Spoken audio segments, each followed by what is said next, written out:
Welcome to r/RedditRevenge. This is a story of someone getting back at someone with revenge after being wronged. Thank you, friends, for subscribing to the channel and for so many likes. Today's story is, you try to cut my team in half, so I outsourced your entire department. This tale takes place over the course of many months and resulted in over 150 layoffs, all to save 22 IT techs from losing their jobs. I learned a long time ago that no one cares about the IT team at our company. They see us as those useless employees always complaining about rules. We're a mortgage company, and those rules are the rules everyone follows to protect customer data privacy and to prevent theft.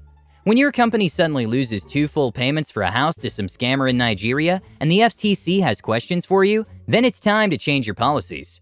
This meant cutting legacy access, revoking unnecessary access, and correctly coding job titles in Active Directory to prevent people from granting their own access. What this boiled down to is a meeting that I phoned into a year ago. This was one of those meetings where I did not need to be there, budget meetings. In this meeting, the VP over the accounting department played a recording showing times when someone in the IT tech team provided subpar service. She tried using this as a reason to fire half the tech team. The trouble was that all the people she played recordings of were already fired for giving terrible customer service. These people were replaced by 5-star techs who know what they're doing and give excellent customer service. This started the whole chain of events that led to last week. Since this meeting was every 2 months, VPs tried to use her position and influence to grow her team while shrinking ours. Every budget meeting, I would show up, and VP, who shall hence be referred to as Karen, would target my team. I would pull out all the numbers and pull out the logs showing how my team received a little over 3/4 of that team's call volume.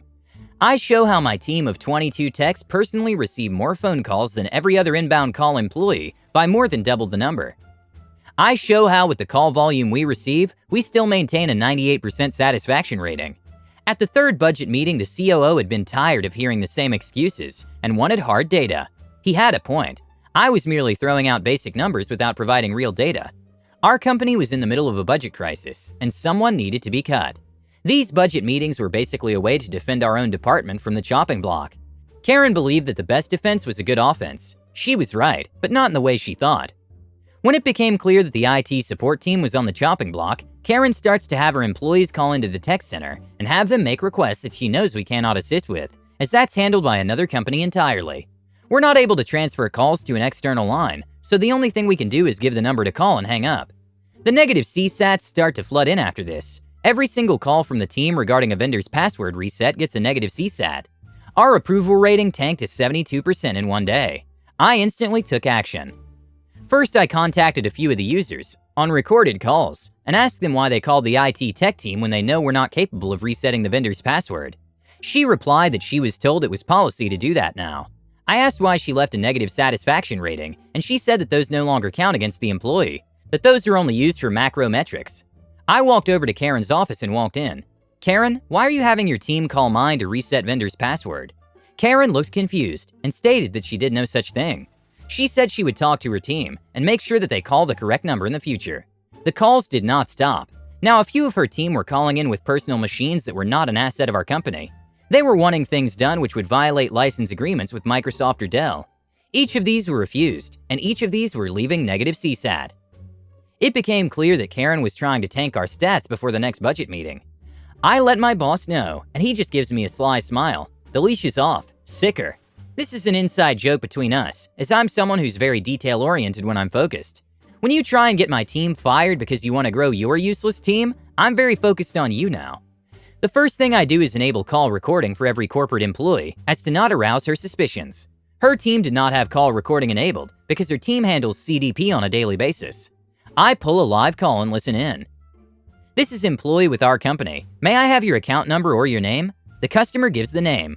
"Okay, I have your account pulled up. Are you wanting to make a payment?" Customer says yes. "Are you authorizing me to go ahead and make the withdrawal from the bank account we have on file?" Customer agrees. "Okay, payment's processing.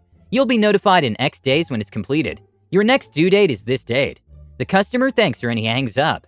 Entire phone call was 122. Short phone call, so I listen to another. Similar situation. I listen to another and get the same thing. I start seeing a pattern here. So I go through the rapidly building log and see that all the phone calls are usually less than 1 minute and 20 seconds long. It takes well over an hour before an anomaly occurs, and I see a 5-minute phone call. The customer needs an extension, and the employee was authorized to give her a 30-day extension to avoid a late fee if she would make a double payment next month. The person on the phone agreed. At this point, I also turned on the CSAT for her team only. I expected a largely similar rating as my team. I was not prepared for the nearly instant 50% rating that steadily dropped. My boss comes over to my desk as he was getting the email notifications for the sub 75% CSAT rating and was flabbergasted at the sheer volume of negative reports. It's now clear that there's no choice but to examine this further. I assigned 4 people to review the negative calls from the other team and have them all. The amount of employees being downright rude to customers, not other employees but paying customers over the phone, was shocking. The negative tones in their voice, the unwillingness to fully answer questions, the extreme lack of empathy, and the shocking lack of mute button use was too much. Then came another shocker. The number of customer-facing employees was ridiculous. 152 employees to handle roughly 30% more calls than my team of 22. I call the CIO. CIO, what do you got for me? Me, I have something for you. It's incredibly evil, depressingly accurate, and can probably save the company a ridiculous amount of money. CIO, you know, this is the second time you said those exact words to me, right? Me, yup, but there's something I need to know first. I'm not currently authorized to know it, and I need to request it in a way that would not set off any red flags. CIO, what's that? Me, the starting pay scale for all account employees. CIO, tell me your plan. The next budget meeting was not a budget meeting. It was an IT tech defend yourself meeting. The COO directed it and let Karen speak first. Karen pulled out the same stuff as before. Calls upon calls to our group that were cherry-picked, as well as listing off dead zone times when we had people working but no one calling in. Then went on about how they could cut our group in half and hire more account employees to reduce the workflow. Instead of defending myself or my department, I played 4 of the short call recordings from Karen's department.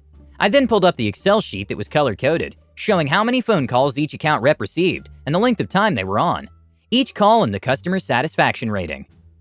I explained the lack of high CSAT with my own little recording. I like to call a fail-tage. It's a montage of fail, and her team were the stars. Before you ask, I did put music to it. The recording starts off with an employee saying, "Yeah, I guess I can take your payment," then goes straight into one where a customer accidentally gave the wrong bank account info and said don't use that one. The rep responded with, "Christ, what's the actual account number?" It only got worse from there. This group was unmanaged for so long they were filled with rude and useless employees.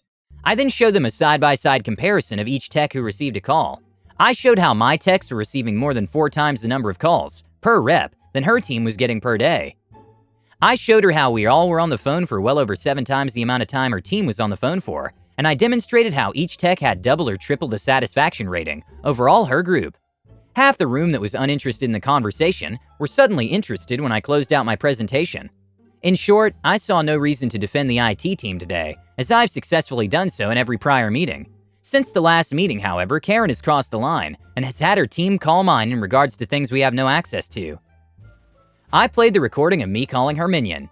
As you can see here, she directed her team to call mine and to leave bad satisfaction ratings on my guys because of it.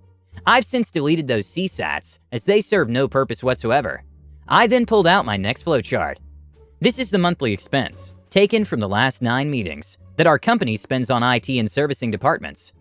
I look at the COO, who is looking at me intently. Before today, I was on the defensive, as I saw no reason to attack another group.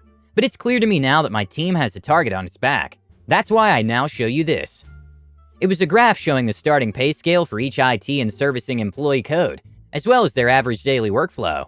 There was one glaring anomaly on this list. Account department had the highest starting pay scale with the least amount of work. So basically, in layman's terms, the account department can be reduced to 1/10 of its current size, and we can reduce the pay scale to a little over 1/2, as this department requires very little in the way of problem solving and critical thinking. I saw a few raised eyebrows as well as one impressed smile from the CIO. The COO ushers everyone out of the room except for me, my direct supervisor, and the CIO. He looked at me and said, "Continue."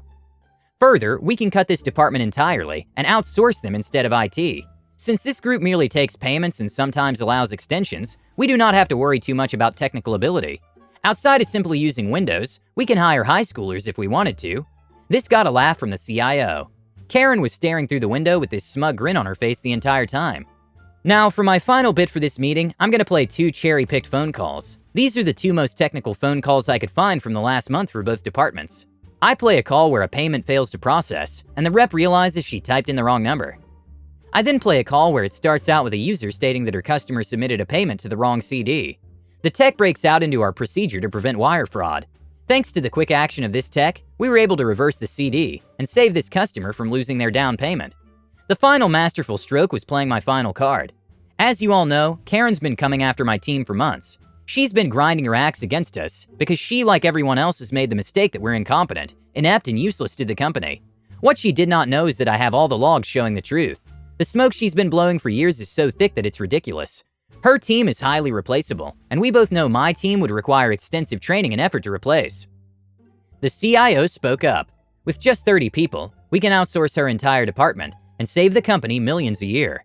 The next time we have a major IT issue, you'll be regretting outsourcing us. He then pointed to the graphs and flowcharts brought by both myself and Karen. Her team is useless. The next day, I watched in pure joy as a term request came in for Karen. It came in with a double asterisk indicator at the beginning, meaning this was a stealth term, to be done and coordinated with the person who will inform her of the termination. It's not actually 2 asterisks, I changed that here to protect identities. Utter devastation.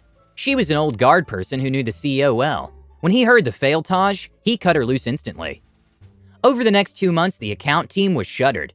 First, they came for anyone with disciplinary issues or attendance issues. Then they laid off anyone who had been there a really long time. Then the newest employee. The smart ones applied for other positions in the company or left before getting laid off. All the while, the calls for payments were slowly shunted to the call center in India. By the end of last week, we only have 4 domestic accounts people who take escalations that the India call center is not authorized to take. Do I feel guilty about being integral for 148 people being laid off? Yes, quite. But I know it was necessary to keep my job and my health insurance. Without my health insurance, I'm a dead man. The entire reason why this happened, though, was because a division was slated to be cut and sent to India from the outset. Thanks to the actions of myself and my direct supervisor, we prevented it from being a sure thing that our team was going to get cut. 148 people losing their job due to their own incompetence. Employment should go to people who deserve it. Karen's not the only one guilty. Had any of the other people in the department had common sense, they would have stepped up and done something to improve department performance and streamlined operations. On top of that, we cut out a festering wound in the company that was slowing it down and costing it money. My team has not been brought up in the budgetary meetings since. Don't forget to subscribe to the channel and turn on all notifications. Thank you for watching. We'll see you next time.